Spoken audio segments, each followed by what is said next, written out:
Des de finals dels anys 50, els gestors administratius hem col·laborat amb la Direcció General de Trànsit, DGT, assessorant i facilitant la realització de tràmits al ciutadà com a especialistes en la matèria.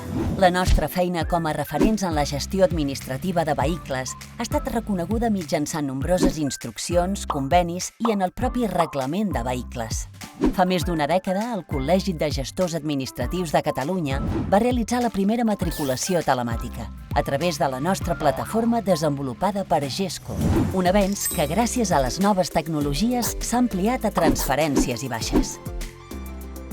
Amb el suport i la confiança de la DGT, els tràmits han progressat significativament. Al febrer del 2023, implementació de les fitxes A i al novembre, CIBE.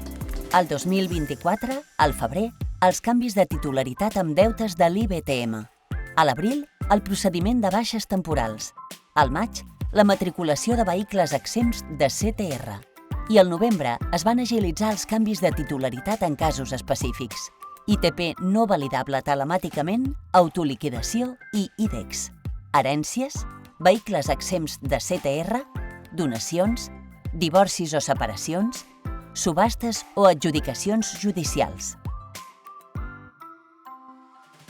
Gràcies al gran esforç realitzat aquest 2024, culmina per als gestors administratius amb l'aprovació de la instrucció BEH 2024/18 de la Direcció General de Trànsit que ens permet utilitzar una placa identificativa com a habilitats per a tràmits amb la DGT i aparèixer com a col·laboradors al seu web.